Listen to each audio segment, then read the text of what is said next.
This is a 1998 Ford Taurus 3.0 fuel-injected rough running engine. I have seen numerous people complain about their car having a rough idle installing the stop signs, as this car has been doing, and they start replacing parts one after another, like plugs, wires, injectors, MAF, and numerous other components, and they never seem to stop the problem. As you can see, the engine RPM is running very inconsistent and erratic. It is running a little better after I cleaned the mass airflow sensor, but I still need to find and fix the main problem. Now look at the fuel pump pressure at about 31.5 pounds. And you can also see that there is a lot of vibration from the rough idle. Well, I'm going to fix all this for about $10 in just a few minutes work by fixing a much overlooked problem on the Ford 3.0 engine, and that is the PCV valve vacuum hose, because it is so well hidden from plain sight. To get to it, you just have to take off the two Phillips head screws and takes off that cover, and then you'll have access to it. And this is what you're looking at. This is what the PCV valve looks like. And there it is on the engine. You can see it back in there. Now there's a little red circle around it, so you see exactly where it is.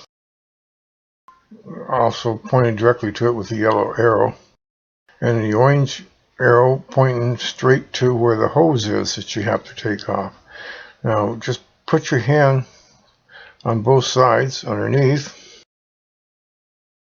feel the hose, and twist them around and pull it off.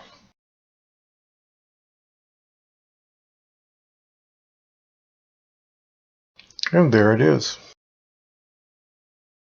Now you can see what the problem is. Now that we have it off, the hose is split, which causes a vacuum leak.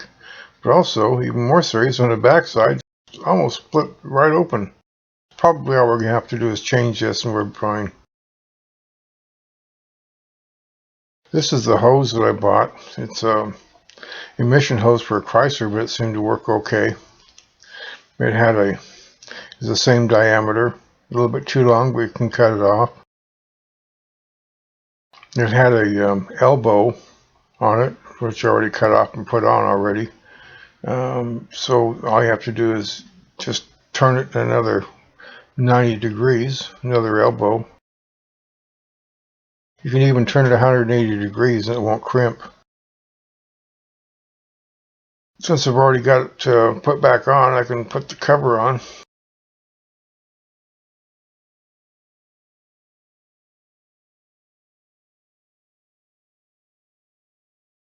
Put the two Phillips screws in, and we're all set to go.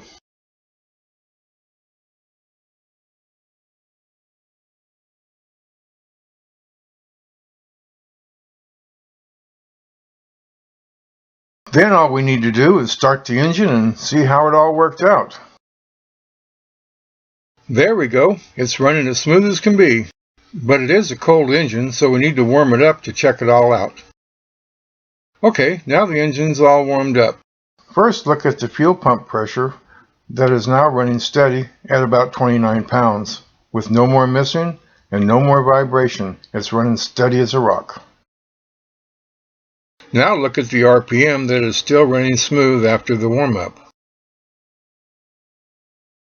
No, the RPM needle is not stuck.